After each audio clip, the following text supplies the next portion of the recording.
The Syrian revolution has been analyzed since 3 years on a geopolitical and sectarian perspective. Geopolitical meaning, for example, Syria is based in an anti-imperialist axis with Iran and Hezbollah against the imperialist countries of the West and of its of the other countries like the Gulf countries and Israel.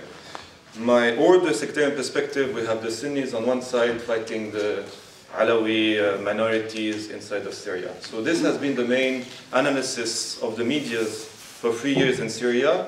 This has been reinforced by in the past year with the growing importance of jihadi groups without understanding the dynamics of these jihadi groups. So my first, because this is the title of this panel, my first section will be to explain the roots of the revolution, because I think it's really important to go back to the roots of this revolution, of this popular revolution, that is rooted in the popular revolution of the region. We cannot separate the Syrian revolution from the Egyptian, the Tunisian, the Bahraini revolution, or the revolution in the region. It's the same reasons that pushed the Syrians to go out in the streets and to continue the revolution for more than 3 years despite the killing machine of the regime. And I will speak also about the counter-revolutionary groups that are emerging. And the roots of the revolution are based on the lies of a regime that has been ruling Syria for 40 years. The roots are the total absence of democracy. The Syrian regime can only be compared to the Saddam Hussein regime of Iraq in its strength of repression and authoritarianism. The only regime that really could be compared to the Syrian regime is the Saddam Hussein regime and its killing machine, etc. The absence of democracy was completely a very important reason in the beginning of the Syrian revolution. People asking for reforms in Syria without challenging the place of the dictator Bashar al-Assad were put in prison. You have numerous examples like Michel Kilos and others that were basically reformists, not asking for the downfall of the regime even before the revolution. They were put in prison under different reasons. This is one thing, the absence of democracy. The second thing was the socio-economic reasons. And in general, the popular revolutions of the region cannot be separated.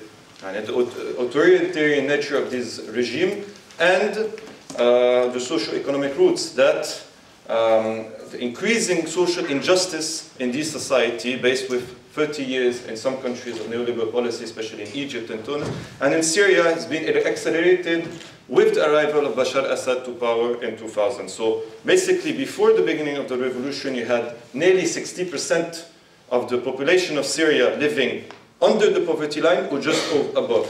60% of the people of Syria. You had privatization touching the whole of the society. Injustices booming all over Syria, especially in the countryside and in some regions that were boycotted by the regime or put aside, like Jazira, northeast of Syria, mostly populated by Kurds, or even different countryside. And this is where you see the nature of this, also the revolution. The popular classes were the main people participating in it, especially Rif Dimashq and countryside of Damascus, the popular neighborhoods of Damascus, of also rural regions like Der'a, Horan, that were well known for to be agricultural lands that were left out because the regime started a process of privatization that was very bad for the peasants in general, etc. So the roots are the absence of democracy and increasing social injustice. And this is where I come to the lies of the regime that has been presented as anti-imperialist, secular, and socialist. Socialist, it was among the Assad family that the socialism of the Assad family, you had 60% of the wealth of Syria controlled by the Assad family through Rami Makhlouf, his cousin, financial institution. So it was a socialism of the Assad family. I don't know how they shared everything. I don't have the details about this, but this was the socialism of Syria when we talk about. First, 70% of the economy was in private hands and 60% of the wealth of Syria in Assad families. So it was a bourgeois state par excellence. Second of all, a secular state. Secular states I don't know what the meaning of it is in Syria. The Hafiz al-Assad in 1970, when the new constitution was proposed to the Syrian people, without the religion of the president he refused this constitution and added that the president of the republic must be a Muslim. Also, for 30 years, Syria of Assad built more mosques than Saudi Arabia. This is the secular regime of Assad. And also the secular allies of Bashar al-Assad and Hafiz al-Assad, Hezbollah, that was encouraged and grew because of the Syrian regime, wanted to put an end to the Palestinian and national resistance in Lebanon and Hamas and others. We come back also, and this I lead to, and also the secular nature can be put in doubt with the sectarian practices that has been going on for 30 years. The Assad regime has institutionalized sectarianism inside of Syria, and is the first responsible for the sectarianism in Syria.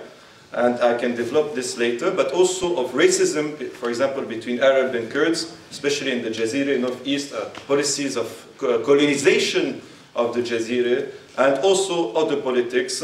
So it never been a protector of the minority. You should note that in Syria, before Assad came to power, Syria had the prime minister was Christian, the first ambassador to the UN for Syria was also a Christian, and other communities. I can develop later this. His name was El Morabat, etc.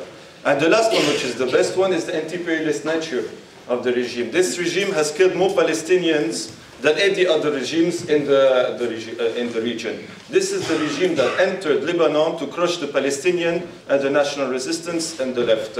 This is the regime that collaborated with US imperialism for the first war, the war in Iraq in '91, and collaborated against the war on terror launched by Bush. And as you know, before the revolution, the first investor in Syria was Saudi Arabia. So as anti-imperialist regime, you can do, I think, a bit better than these kinds of... I can develop also later on this. So, 2 minutes left. Okay, so I will have now the grassroots, to speak the importance of the grassroots. Some people forgot that the basic way to the emancipation of the people is them self-organizing. And in Syria, since the beginning of the revolution, it's the Syrian people that have been organizing in liberated regions and also on the regime's occupied regions. For example, you had Popular Council organizing since the beginning, for example, for education, for relief aid, for how to organize the demonstration, etc. You had the university students organizing since the beginning independent unions to counter the unions controlled by the regime that were basically playing the role of shabiha, it means voyou, I don't know. They were kicking people, militias.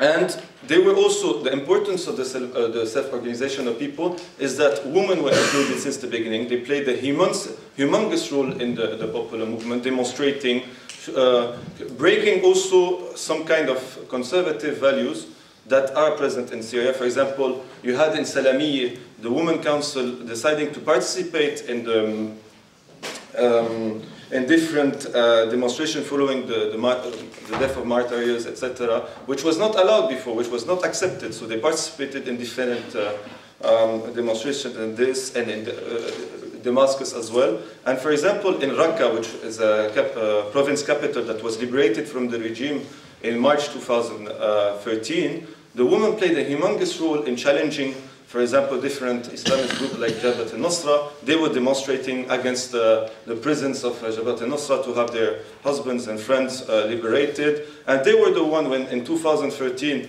the church of Raqqa was occupied by Daesh, Islamic State of Iraq and Sham. They demonstrated, this has not, they were demonstrating with a big cross across the city to show their solidarity with the Christians of the city. The first to have fought in general sectarianism in Syria is the Syrian people. Just as the one that have fought against this jihadist group is not the regime that encouraged them since the beginning and have a long relationship with jihadist groups since 2003 in Iraq. They were founding Jabhat al-Nusra and everything. It was the Syrian people. And in the beginning of 2014, it was the same people that kicked out ISIS and Daesh from different areas of Syria. And this, I will finish on this, I'm sorry. The key issue to understand why the self-organization of the people in Syria is the most important, this is who we have to support, because they are the basis for this popular revolution, they are the basis for the self-emancipation of the people, and they face the regimes and also the counter-revolution. They are the people that are facing the different counter-revolutionary groups that want to impose certain practices on the people. You have different counter-revolutionary groups. You have, first of all, of course, the regime that is the most dangerous and the biggest enemy of the people, but you have also the different jihadist groups that were never targeted by the regime. They were developed by the regime, whereas all the Democrats, all the people from the coordination committees were attacked by the Syrian regime. And they hold the future of Syria to respect and to uphold the objectives of the revolution, which are democracy, social justice, and rejection of sectarianism. So the self-organization of the people is still present in Syria, despite all the difficulties, despite the repression, and as the Syrian people say, death rather than humiliation, and this is why the Syrian revolution is still continuing, and it will continue until it realizes the objectives of the revolution: democracy, social justice, and rejection of sectarianism. Thank you.